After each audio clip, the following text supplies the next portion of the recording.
Withholding estrogen should be a crime, especially when we have the data out there that we know how women feel with it, even on low dose therapies, how they feel with it and then what they feel without it. It's not like it's a guessing game at this point. And the fact that women are always left estrogen starved is a crime. It's a crime against humanity because Mm. everybody feels the effects of female estrogen deficiency. Everybody.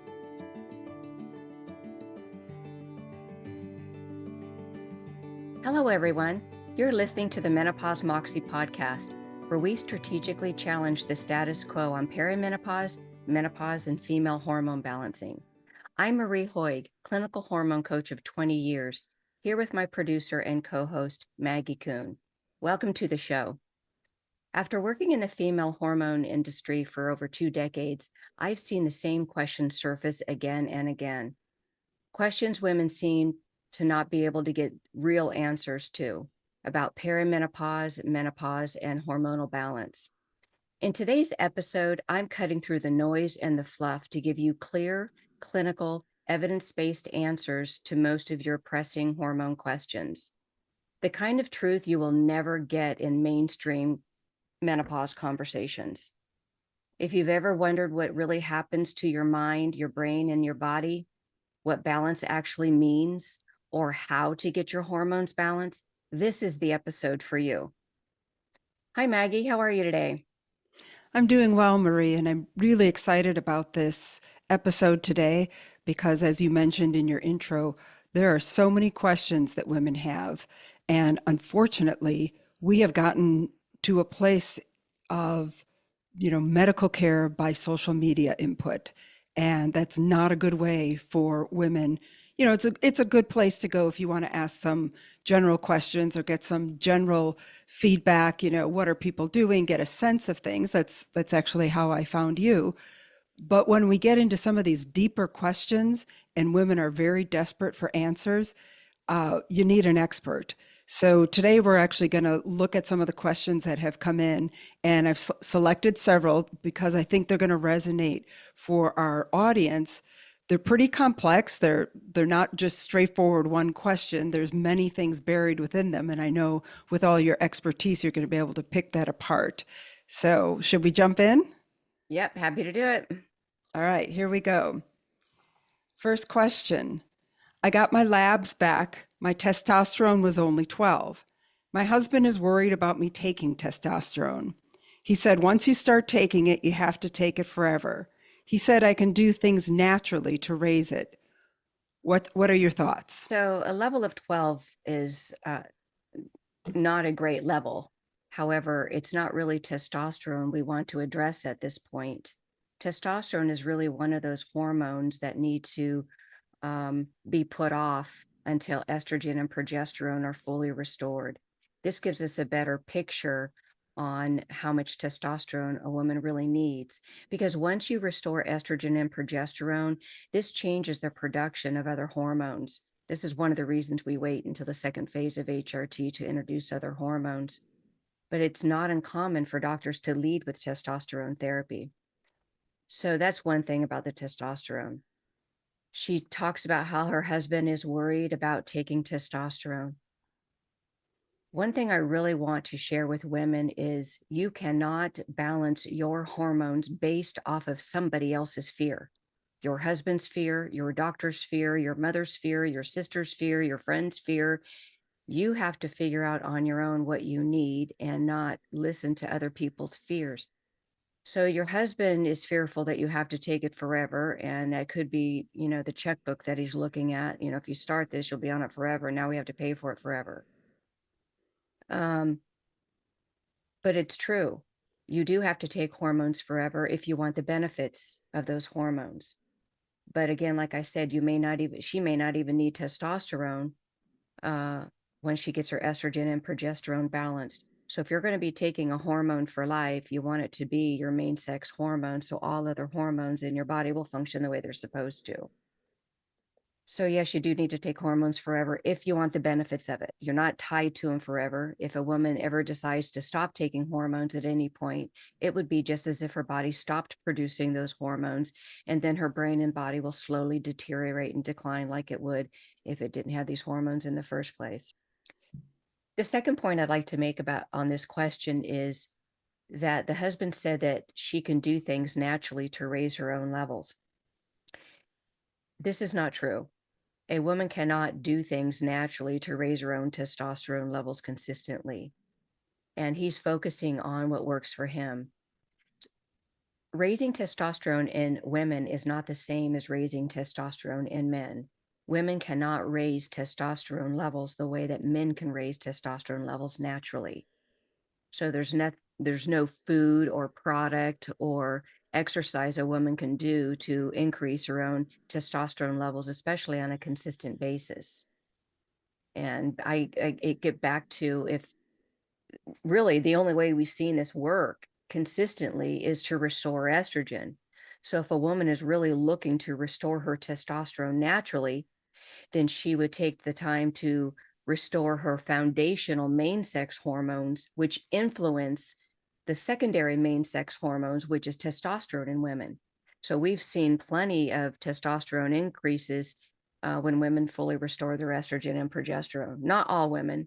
Some women will get a reduction of testosterone. And again, this is why we don't restore testosterone until we fully restored estrogen, to see if a patient even has testosterone deficiency now. Estrogen really is the regulator of all other hormones, from the production to how women are affected by those hormones and the levels they get. So my thoughts on this, and if she's asking for my recommendations, I would certainly recommend that she focus on getting her main sex hormones first, and then retest for her testosterone to see if she even needs it at all. Thank you. All right, next question.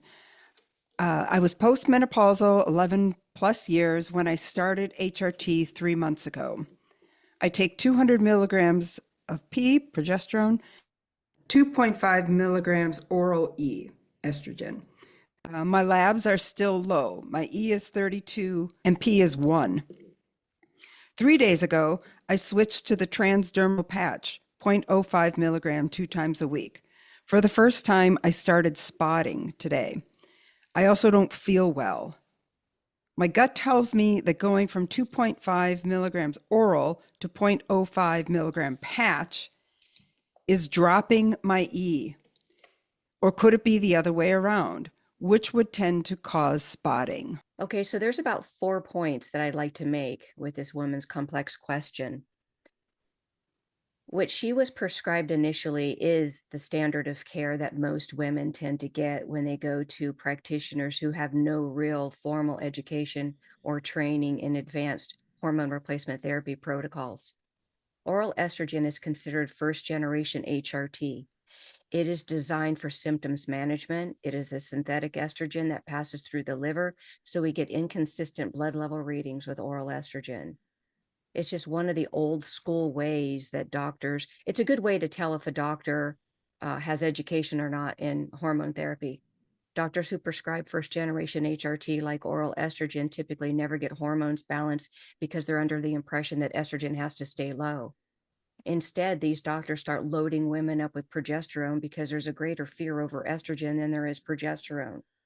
And since progesterone also has the reputation for being a calming hormone, they think, oh, well, we're going to give you this calming hormone for all of your anxiety and depression that estrogen deficiency is causing. And because I'm not afraid of progesterone, I'm going to give you this progesterone to help calm your brain, thinking that it's going to do the job. But these doctors don't test labs much. They don't know where estrogen should be or where progesterone should be. This is really crapshoot medicine at its best. So we don't really expect much from this. Well, actually, we do know what to expect from this protocol. Nothing, zero, goose egg. What we're expecting is women to still feel cruddy, to still feel miserable, even though they're on hormone therapy. So her hormone therapy, the first protocol was first generation and not clinically effective. Then she switched over to 3 days ago. She switched over to a transdermal patch, 0.05 twice a week. So, and then she said for the first time she started to spot that day, and she doesn't feel well. When a woman switches hormone replacement therapy protocols, say from an oral estrogen, first generation really is what she was on. Now she's switching over to a second generation, which is patch therapy. Women will have different experiences on these protocols. They are not interchangeable. The dosing isn't interchangeable. What patients yield out of these protocols isn't interchangeable. It is like starting over. It takes about 3 to 3.5 months for the body to fully adapt to a hormonal change or protocol change or a hormone adjustment to assess whether your hormones in 3 days to determine whether your hormones are balanced or not is really absolutely ridiculous. It just doesn't work that way. And she did say that she felt that this was uh, um, that it was her gut telling her that going from the 2.5 oral to the 0.05 patch was dropping her estrogen level. That could be, but regardless, we won't know for about 3 to 3.5 months, because really making a hormone adjustment, it's just, we're not even started yet with the body fully experiencing that dose.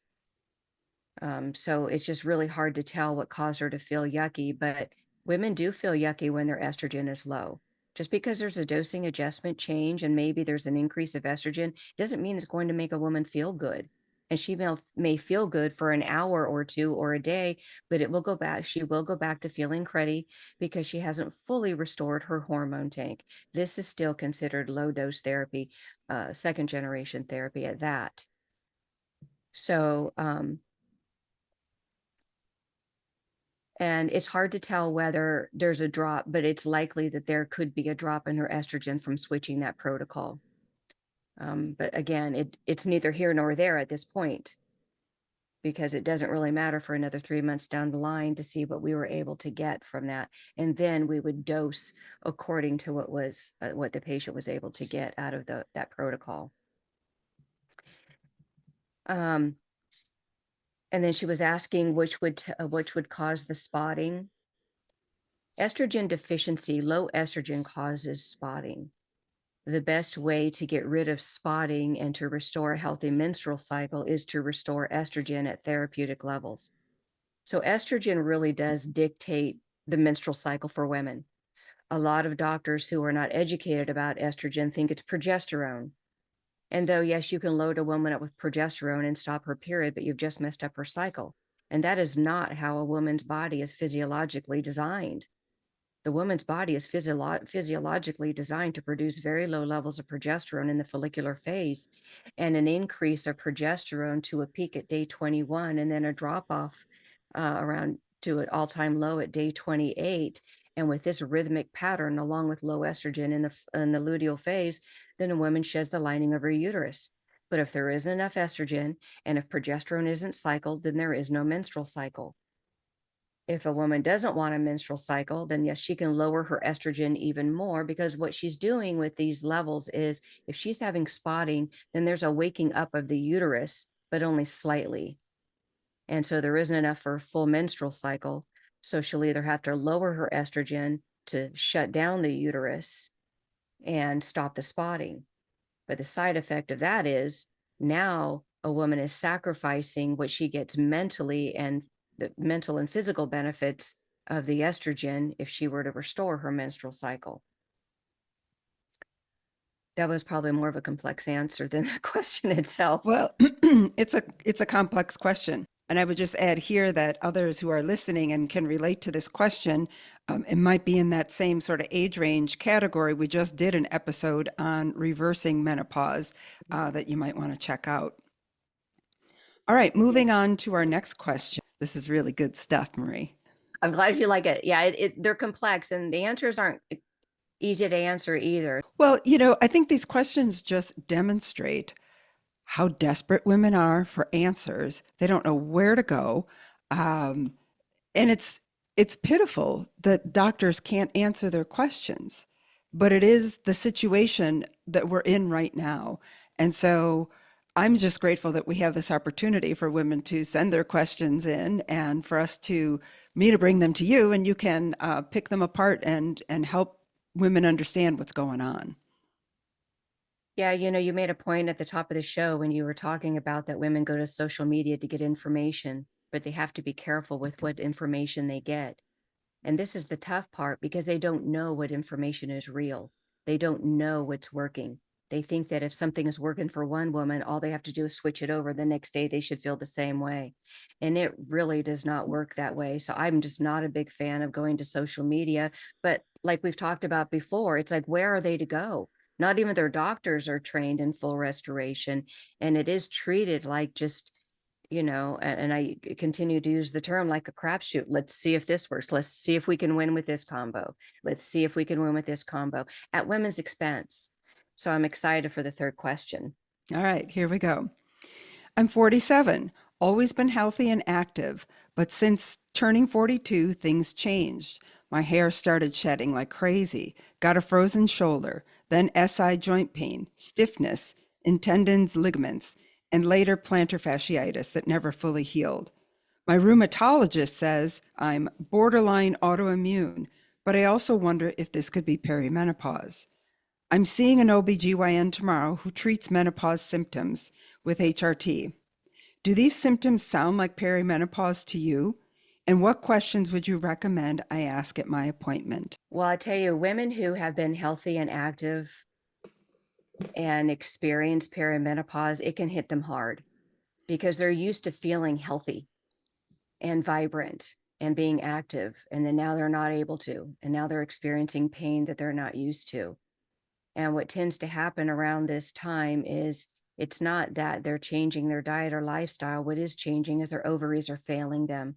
They're producing lower and lower estrogen levels, which is shutting down their ovulation. So now they're producing lower and lower estrogen and progesterone levels, which will impact the menstrual cycle. Some of the clinical indicators of this decline in a woman's 40s, late 30s, and even, late up to late 40s is women will lose their hair and it will shed. One of the reasons for this is the hormone levels sends a message to a woman's brain that tells her what stage of her reproductive life she's in.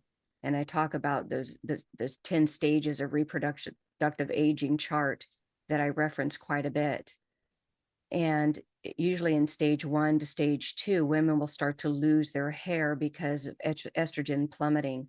And it does not get better. It gets worse as estrogen continues to decline. She's experiencing some things like frozen shoulder and joint pain and stiffness from tendons and ligaments. One of the reasons this happens is when estrogen declines and it gets low enough, the body stops holding on to fluids. It stops holding on to water that the body utilizes that acts as a cushion and a lubricant between joints. Muscles are dependent upon plenty of water and moisture in the muscles to help with flexibility and to help get rid of stiffness. And women also get electric shock from this dehydration. But what happens is when estrogen declines, the internal body begins to dehydrate. The tissues and organs start to malfunction and deteriorate. And this is what tends to happen. And what's nice about this is when you restore hormones, these things go away relatively quickly because the brain says, oh, I need this water, so I'm going to use it to rebuild the body.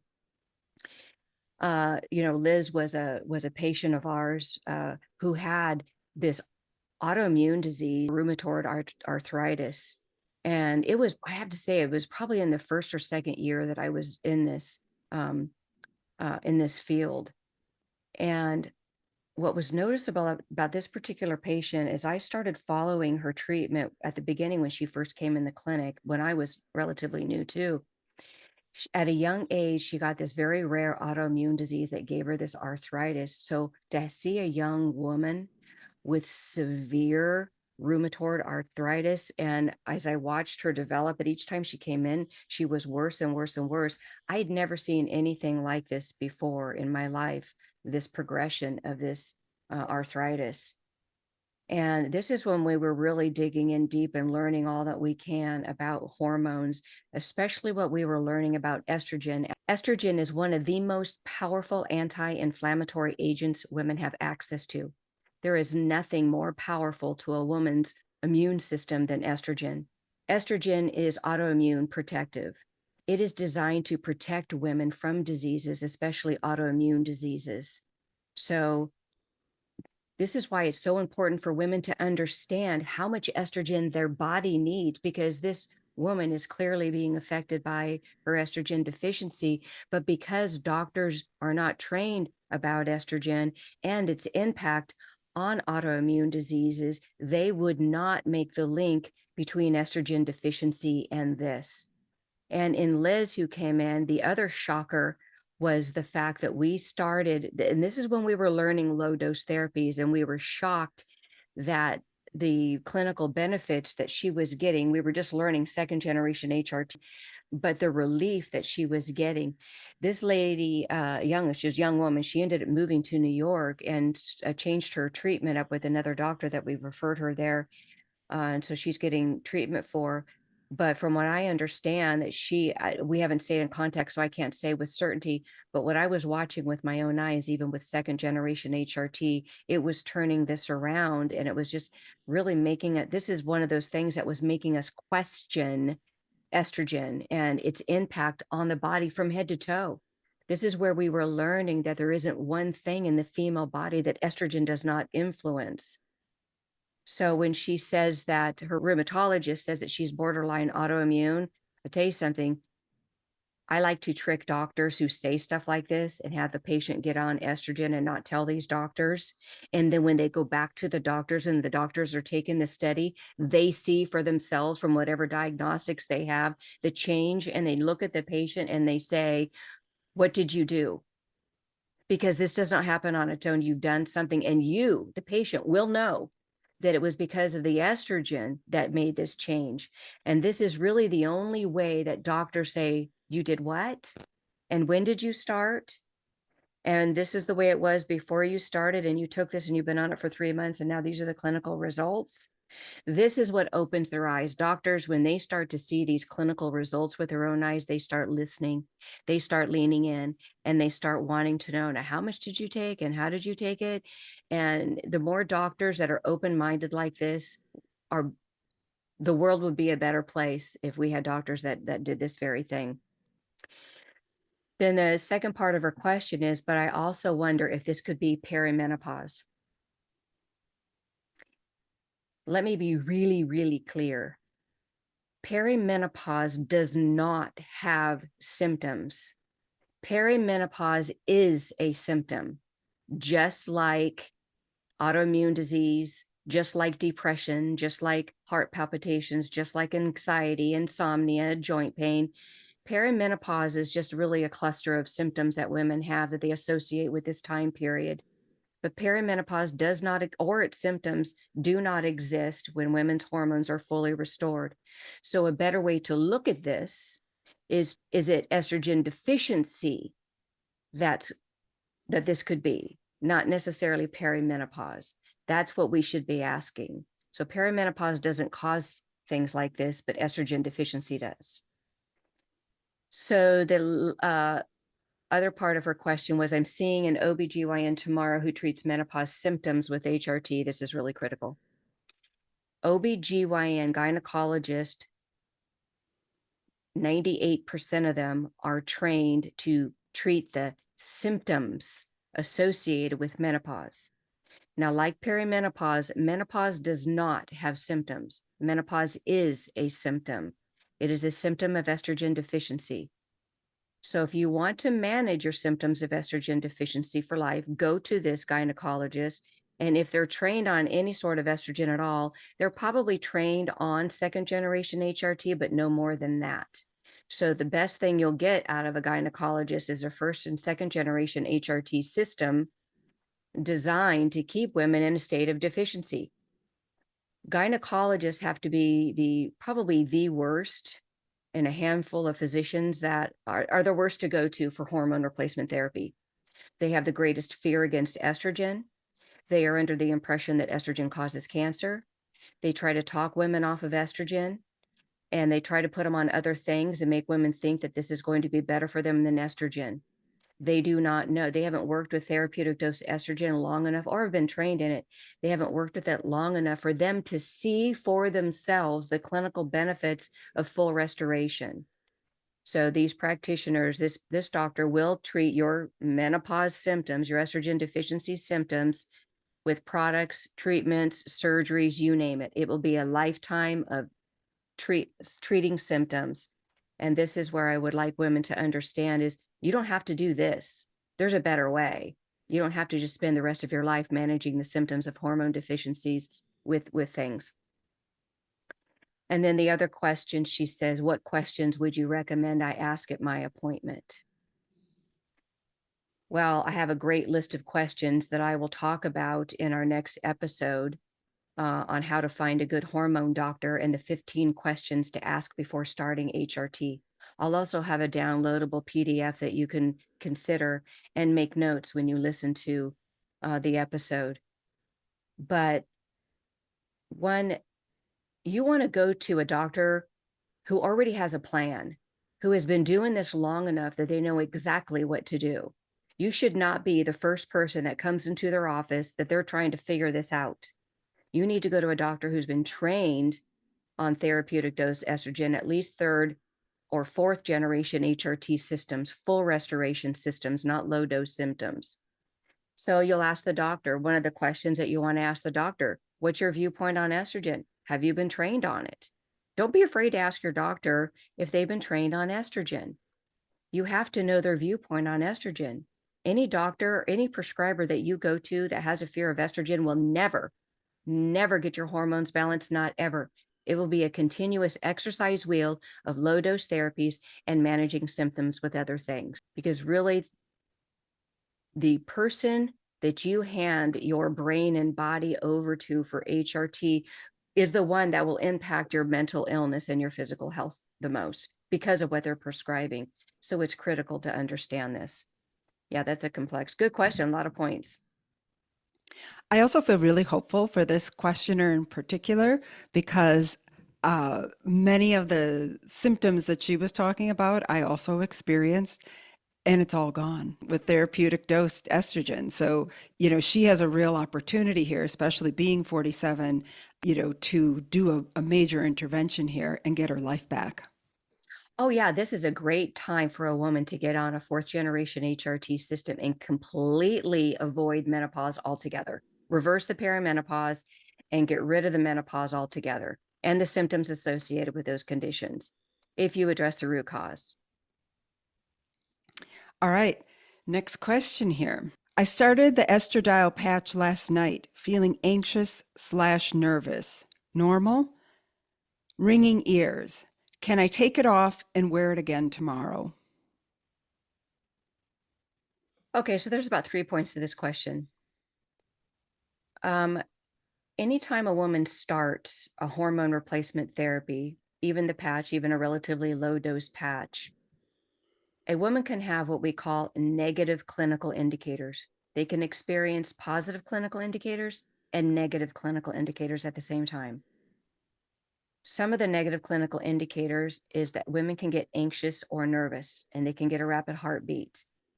This is because the estrogen is waking up the body. It's waking things up. And sometimes that can make a woman feel nervous. This goes away as the body adapts to estrogen. When you give a woman more estrogen than she has receptors for, a woman can experience these types of negative clinical indicators. Not all, but a small percentage. And clearly she hasn't been on estrogen, took it, and she was having these, but this will go away as the body adapts. And then it won't come back again if you get the hormones dialed in right. So this nervousness can be, yes, at the beginning when you start hormone therapy, and the anxious nervous feeling can also be when you have too much. This is why we focus on the hormone sweet spot, on the just right amount. The ring in the ears issue is I would not throw this in the hormone patch pile. Ringing in the ears, what we've noticed more is ringing of the ears is more related to estrogen deficiency. Tinnitus, we see tinnitus go away in women when they fully restore hormones. I don't think the ringing of the ears here has anything to do with her just starting the patch. I think it's because she's already estrogen deficient and she's experiencing this now. It's estrogen is not known to cause ringing in the ears. It's actually known to get rid of ringing in the ears if it's dosed correctly. Then her last part of her question is, can I take it off and wear it again tomorrow? Absolutely not. You cannot take it off and put it back on like that. The goal of taking hormone and starting hormone therapy is to get your body acclimated to the dose. And women will have negative clinical indicators. Very few women don't have negative clinical indicators, but most women do have positive clinical indicators at the same time. If a woman knows that breast tenderness, maybe a mild headache, nervousness, or being anxious, or maybe a heart palpitation in the beginning, that's normal. That's telling us that we gave you a higher dose than your receptors. Your body is responding to it. Now it's going to produce those receptors so that your body can effectively utilize and prepare that estrogen for methylation later. And so this takes a cycle or two for the body to adapt. But a woman should not get the heart palpitations in a few days. But taking that patch off now, you're lowering the estrogen. And if you were to put the patch back on, you'll have the same response because you don't have enough receptors to tolerate that dose. So it's really, and this is why women struggle in the first phase. It's if you understand that this is a thing and why it's a thing, and you'll know when it's going to go away and why it's going to go away, it makes it more tolerable. So this is very typical of first phase, and it does go away. So, but you can't take it off and put it back on again. This is not hormone therapy at all. And this will make you feel worse. That doing hormones this way, this on, off, switch this one day, switch this way, if you want to cause depression, if you want to cause anxiety, if you want to cause mood swings, horrible periods and menstrual cycles, do this. Switch it up a lot, because this is exactly what causes this. If you don't want these things, then get on a protocol that your doctor knows exactly what to do. But fully restoring hormones is a titration adaptation process. Give the patient a therapeutic low dose, the body adapts, you change the dose, the body adapts, you change the dose to the point where the patient is in their hormone sweet spot. And that's how it's done. And if your doctor has not trained in this, you'll never get there. This is why it's important for you, the woman, to know about estrogen, about HRT, and where to go to get the type of care that you need. Yeah, this should Well, not be like this. Women should not be guessing. Doctors should not be guessing. So I'm in a couple of hormone physician groups, and they post their questions in these groups. You'll be shocked at what they don't know. And they too are going to social media asking questions of other, what do you do for this? What did you do for this? How do you do? It's like, there's so much more to know about a patient than this. And the fact that they just are grabbing at straws themselves and not telling the patient, oh, by the way, this protocol I just put you on, I just learned about it in a social media group. it's a little scary and stunning and just almost inconceivable that this is how our medical system is working, treating half the population. But it At is. women's expense, all of this, if you look back for years, women are told you're crazy. They're withheld their estrogen, and then they've been ridiculed and made fun of and called Karen because of the behavior and how they feel when you withhold estrogen. This is why I get so heated about it, because I fell victim to this. And that's, why this podcast. Well, you're definitely on a mission to educate women, and I think it's absolutely critical. And you're one of the few people that I'm aware of, and I've been researching and looking into this now for years, who has this level of expertise based on clinical experience. So, and I would just say, in terms of this last person who wrote in and your answer to that, and really all these questions, how absolutely important it is to have a coach to walk you through Oh, yeah. this process because all of these things come up. You don't have to have a coach forever, No. but these first few months, there's a lot of stuff going on. And it can be disconcerting, it can be scary, it can be confusing. There's a lot of temptation to take things off and stop and start and switch around and go to social media. Working with a coach keeps you on track, helps assuage these fears that come up and talk you through so you know what's going on. You're so right, Maggie. I mean, I tried to do this without a coach, and this is why we pulled in coaching in our clinic. I mean, we just had so much more success. If you've got somebody holding your hand through the process to say, this is what's happening, this is what's going to go away, this is what we're doing next, and this is where we're going, and having absolutely everybody from the prescriber to the coach to the patient, where everybody's on the same page, everybody is using the same handbook, everybody is going towards the same destination of the hormone sweet spot. And this is really makes all the difference. And I've worked for years to make this available, and, happy to start really putting it out there now. All right, so here's our last question for today, Marie. I had my first appointment with a provider certified with the Menopause Society. A little background. I had been seeing my GYN since April, trying various HRT methods, including progesterone, estrogen patches, and testosterone. I have felt very little relief of my symptoms.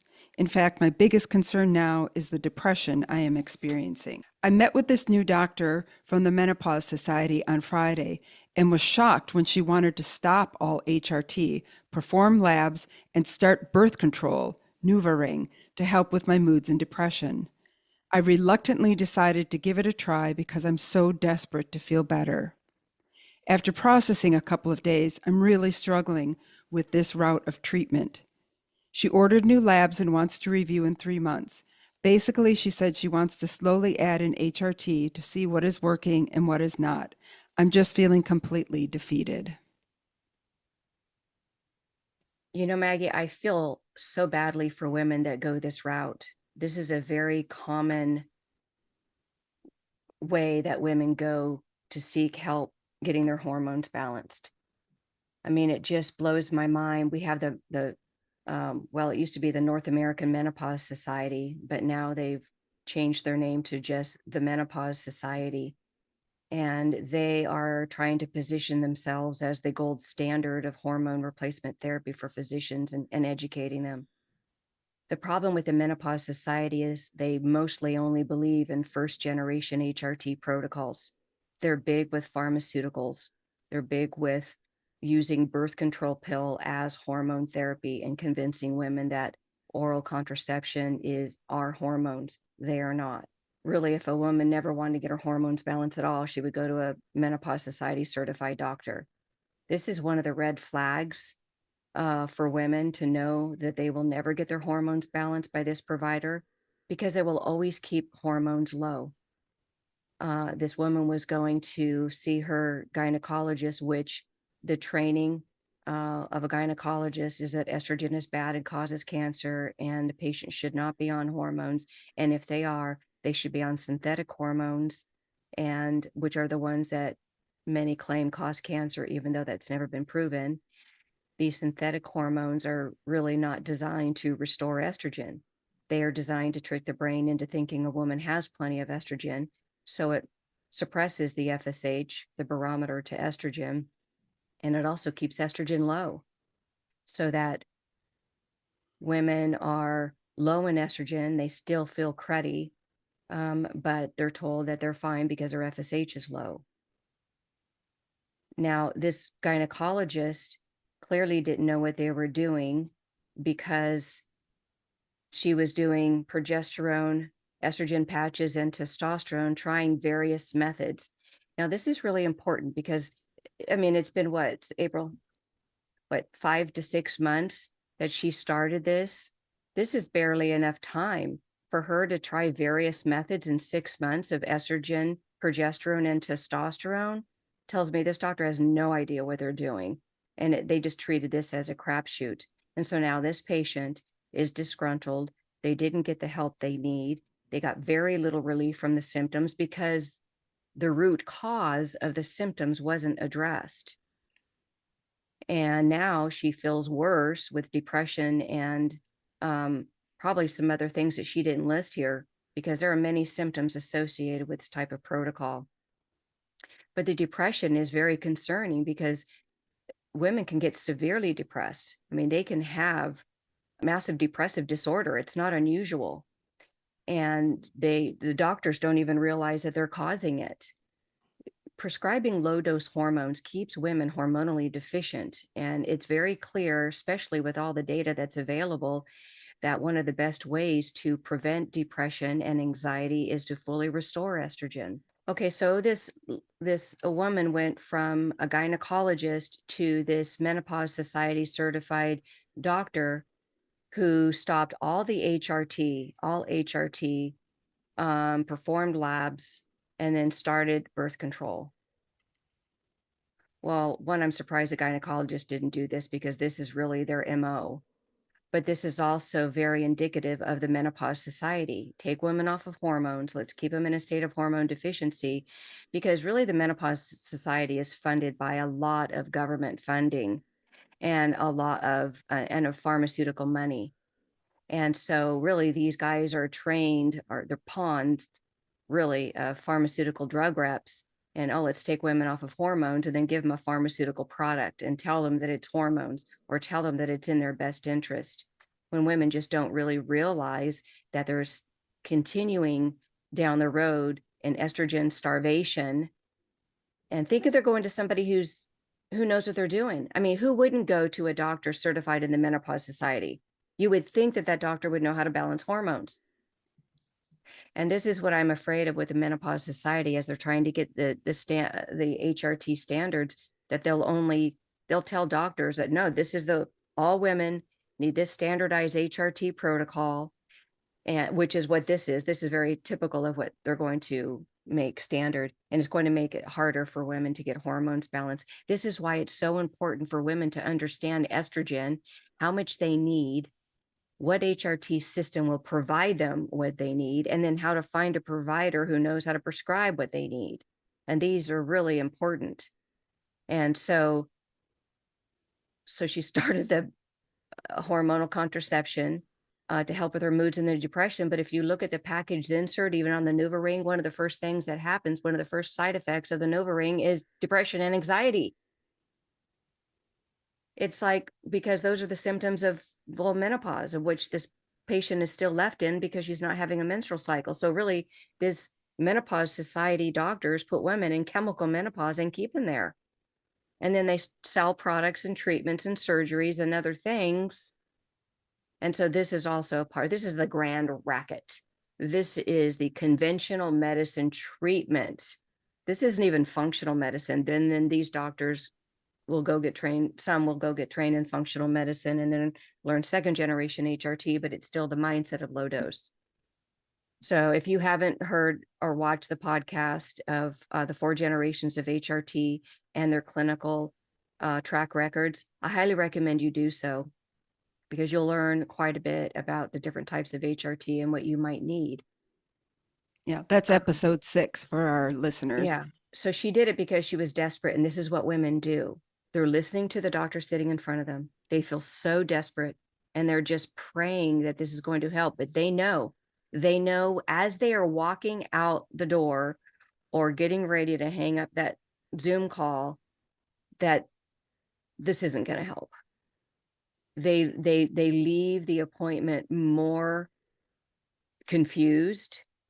They want to be hopeful, but they're more depressed. I would say the depression is stemming more from, and I'm not a doctor, but I would imagine how, because I went through this too, is how depressed a woman would be if you know that the doctor is putting you on a protocol that they are doubtful of. How could you be so certain about it? Well, let's try this. Let's try. And when you know that it's not going to work. Labs do need to be ordered anytime you start hormones, that you need to at least give it 3 months. But her labs will come back, because she's on the birth control. She'll come back with a low FSH and she'll come back with low estrogen. And then any symptoms that she will complain about, this doctor will put her on psychotropic drugs and other pharmaceuticals to manage the symptoms this patient will still experience. And then as the patient is explaining how horrible they feel, the doctor would say, oh, well, I have this medication, I have this medication, or I have this treatment, I have this surgery, I have this, I have this. And this is what women end up doing to the day they die. I have a lot of empathy for this questioner because, and you and I have talked about this before, but certainly, the anxiety, the depression that can come with low estrogen is debilitating and it's terrifying. And often psychotropics do not help, they can make it worse.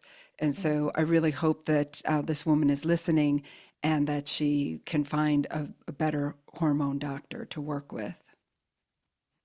Yeah, this is why I get so upset, because women are being used this way. They're kind of being they're shuffled through this system, and all the providers are talking about female empowerment and how they're helping women and they're serving women, and this is all about women, and it's not. They're using women. They're using their hormone deficiency symptoms to make a buck while they're withholding. Withholding estrogen should be a crime, especially when we have the data out there that we know how women feel with it, even on low dose therapies, how they feel with it and then what they feel without it. It's not like it's a guessing game at this point. And the fact that women are always left estrogen starved is a crime. It's a crime against humanity, because Mm, everybody feels the effects of female estrogen deficiency. Everybody. yeah. Such a powerful episode today, Marie. Thank you so much for your expertise in answering these questions. I know that you have some thoughts that you want to leave our audience with to close. I do. So listen, I'm going to leave you with 3 key things that you can do to increase your chances of getting your hormones balanced and keeping them balanced. Your only hope is you. You have to educate yourself. Number 1, it is super critical for you to learn about estrogen. Learn all you can about how much your brain and body require to thrive. And during your research, pay close attention to the data that is not there. The data that shows when women take therapeutic dose estrogen, what happens. And this was crystal clear to me when I started digging around. And then you'll ask yourself the same question I did, is where is this missing data? We should be able to see what happens to women when we fully restore hormones.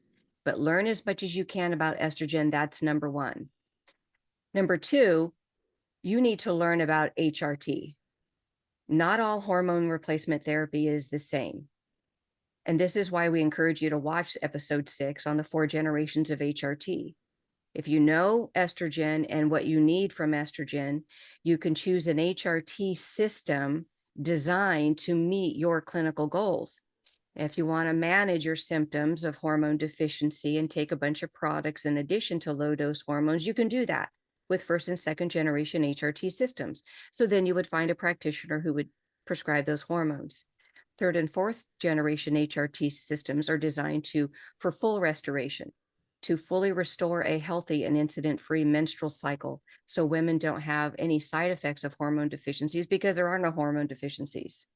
And so if you find an HRT system designed for full restoration, you won't spend the rest of your life managing the symptoms of hormone deficiencies that you won't have.